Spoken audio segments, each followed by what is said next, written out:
बच्चों के प्यारे सांता, चॉकलेट वाले सांता, गिफ्ट वाले सांता, हो कहते हुए लाल सफ़ेद कपड़ों में बड़ी सी सफ़ेद दाढ़ी और लंबे सफ़ेद बाल, कंधे पर गिफ्ट से भरा बड़ा सा बैग लटकाए बच्चों के प्यारे सांता, जिन्हें क्रिसमस फादर भी कहा जाता है, वो सांता पिछले कुछ सालों से भारत में भी भयंकर तरीके से घूम रहे हैं। लेकिन ध्यान रखिए, सांता अब गिफ्ट ही नहीं लाते, कई जगह लूटपाट भी कर जाते हैं। पिछले साल क्रिसमस पर दिल्ली से सटे गुरुग्राम के खांडसा रोड पर डीएवी स्कूल मार्केट में सांता क्लॉज की ड्रेस पहने 2 सांता आए और 10 दुकानों का शटर उखाड़कर लाखों का सामान ले उड़े थे। नमस्कार दोस्तों, रंग दे बसंती में आपका एक बार फिर से स्वागत है। मैं हूं राजीव चौधरी। एक बार फिर से क्रिसमस है, फिर सांता आएगा, उपहार बांटेगा। कल परसों की खबर होगी कि देश भर में धूमधाम से मनाया गया क्रिसमस। सांता क्लॉज ने बच्चों को बांटे उपहार, लेकिन कोई ये नहीं सोचता क्रिसमस आते ही देश में लाखों की संख्या में ये सांता क्लॉज की फौज क्यों उतर जाती है। और इसमें मजेदार बात यह है कि आधुनिक परिवार भी अपने बच्चों को वीर शिवाजी, महाराणा प्रताप, गुरु गोविंद सिंह बनाए या ना बनाए, क्रिसमस वाले दिन सांता जरूर बनाते हैं और इसके बाद परिवार रिश्तेदारों को फोटो भी भेजते हैं कि देखो हमारा बच्चा सांता बन गया। अब सवाल ये, आखिर काल्पनिक बुड्ढा यानी सांता क्लॉज का प्रचार करने की ईसाइयों को जरूरत क्यों महसूस हुई?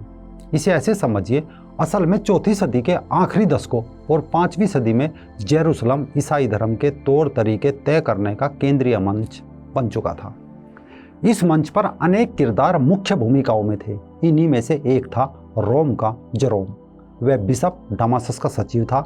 डामासस भयंकर हिंसा के बाद बिशप चुना गया था और उसके लोगों ने विरोधी उम्मीदवारों के 100 से ज़्यादा समर्थकों की हत्या कर दी थी। इसके कुछ साल बाद रोम के बिशप के पद को ही अधिकृत रूप से पोप कहा जाने लगा। पोप बनते ही उसने रोम और आसपास के इलाकों को ईसाई तीर्थस्थलों में बदलने के लिए कोशिशें शुरू कर दी। रोम में ईसाईयत के शुरुआती दिनों से जुड़ी जगहों को चिन्हित किया गया तथा इतिहास पर मनगढ़ंत किस्सों का लेप भी चढ़ा गया। इस सिलसिले में डामासस ने रोम में ईसाईयत को आगे ले जाने वाले धर्मदूतों का काल्पनिक निर्माण किया। लोग जेरोम की हिंसा से त्रस्त थे। ईसाईयत उनकी नज़रों में खूनी पंजा बन चुकी थी। अब यहीं से शुरू हुआ एक नया खेल, संत निकोलस यानी सांता क्लॉज का, जिसके द्वारा ईसाईयत को काफ़ी फैलाया गया और सांता बनाकर यानी अपने लोगों का भेष बदलकर ये काल्पनिक संत निकोलस पैगन सभ्यता को कुचलने के लिए उतार दिए गए। लेकिन लोग काफ़ी आक्रोशित थे।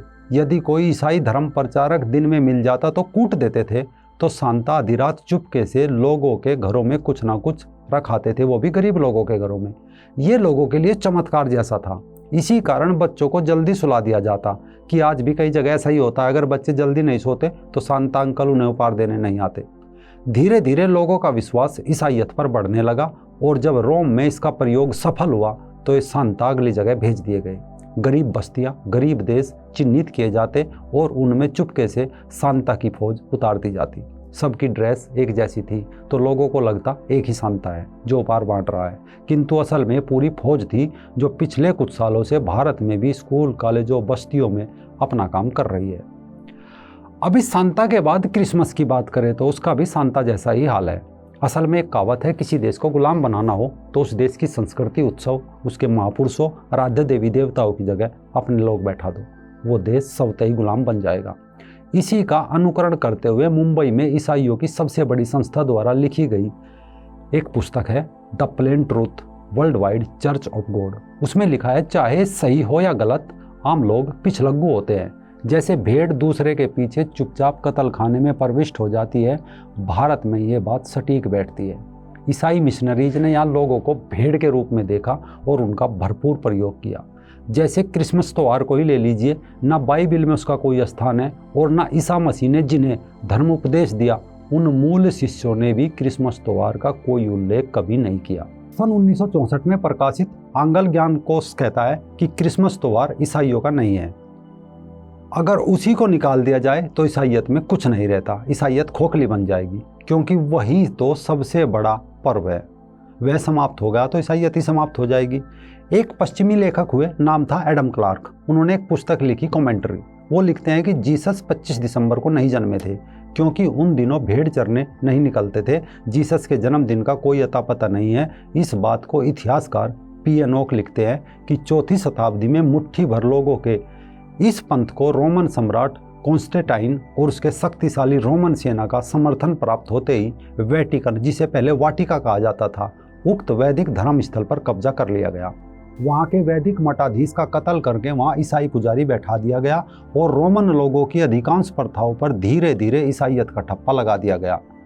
इतिहासकार पियनोक लिखते हैं कि रामनगर, रोम की वाटिका, अब वेटिकन हजारों वर्षों से वैदिक आर्य संस्कृति और धर्म का केंद्र होने से वेटिकन में सूर्य उत्तरायण का पर्व 25 दिसंबर को बड़ी धूमधाम से मनाया जाता था। इस दिन को सूर्य का जन्मदिन की तरह बाल सूर्य की मूर्ति बनाकर उसे सोमलता से सजाया जाता था। उस समय के ईसाई पंथी नेताओं ने चालाकी से यह है कि रोम की सबसे बड़ी उल्लासपूर्ण और दीर्घतम सूर्य उत्तरायणी उत्सव से ही ईसा के कपोल कल्पित जन्म का नाता जोड़ दिया।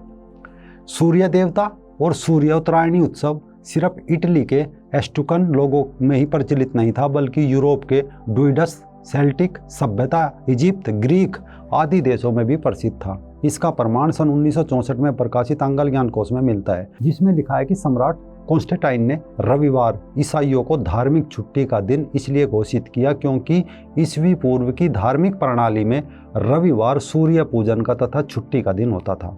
कट्टर ईसाई इस सच्चाई को अभी भली भांति जानते हैं कि क्रिसमस ईसा पूर्व काल से उस वैदिक संस्कृति का हिस्सा है जिसका झूठा विरोध कर और जिसकी अनावश्यक बुराई कर ईसाइयत लोगों पर थोपी गई। इसलिए कट्टर ईसाई और धर्म गुरुओं तथा शासकों ने न केवल क्रिसमस का कई बार विरोध किया, बल्कि कई बार वे क्रिसमस पर प्रतिबंध लगाने में भी सफल हुए। सन 1960 में अमेरिका में एक कानून के द्वारा क्रिसमस त्यौहार पर रोक लगानी चाहिए। उसमें लिखा था, आम जनता को यह आदेश दिया जाता है कि क्रिसमस मनाना ईसाई धर्म का उल्लंघन है। इसके बाद 17वीं शताब्दी में इंग्लैंड में भी क्रिसमस मनाने पर यह कहकर प्रतिबंध लगा दिया गया कि क्रिसमस त्यौहार पैगन पापी सभ्यता का प्रतीक है। जरा इन शब्दों पर गौर कीजिए, क्रिसमस पर क्या क्या आरोप लगाए गए थे। पैगन यानी मूर्ति पूजक और भगवानवादी लोग, पापिस यानी पाप हरता, वैदिक धर्मगुरु यानी मूर्ति पूजा प्रणाली वाला पर्व। इसके अलावा प्रीफेस ऑफ ओरिएंटल रिलीजियस पुस्तक के लेखक लिखते हैं कि इसमें कोई संदेह नहीं है कि ईसाई पंथ के कुछ विधि और त्यौहार मूर्ति पूजकों की प्रणाली का अनुकरण करते हैं। 4वीं शताब्दी में क्रिसमस का त्यौहार 25 दिसंबर को इसलिए मनाया गया कि इस दिन प्राचीन परंपरा अनुसार सूर्य जन्म का उत्सव होता था। पूर्ववर्ती देशों और विशेषतः उसकी प्राचीन धर्म प्रणाली में हमें उसके व्यवसाय, संपत्ति, तांत्रिक क्षमता, कला, बुद्धि, विज्ञान का परिचय प्राप्त होता है। इससे पता चलता है कि ईसाई परंपरा से उसका कोई संबंध नहीं है। इसी प्रकार विभिन्न ऐतिहासिक स्रोतों से पता चलता है कि 4वीं शताब्दी के प्रारंभ रोमन सम्राट और वेटिकन चर्च द्वारा जबरन थोपा गया ईसाईयत से न क्रिसमस का कोई संबंध है और न ही ईसा मसीह का। उसी तरह जीसस कस्ट या जीसस क्राइस्ट से भी ईसा मसीह का कोई संबंध नहीं है। ईसा मसीह एक यूरोप के संत हो सकते हैं, परंतु आधुनिक राजनीतिक और साम्राज्यवादी ईसाईयत से उसका कोई संबंध नहीं है। आज भी जिन प्राचीन ईसाइयों को ऑर्थोडॉक्स ईसाई कहकर तिरस्कृत किया जाता है, वे ईसा मसीह का जन्मदिन 3 जनवरी को मनाते हैं, जैसे प्रारंभ में मनाया जाता था। लेकिन ये भारत है, यहाँ भेड़ चाल है। कल लाल टोपे लगाए सांता और क्रिसमस ट्री सजे दिखाई देंगे और एक भेड़ दूसरी भेड़ से कह रही होगी हैप्पी क्रिसमस डे।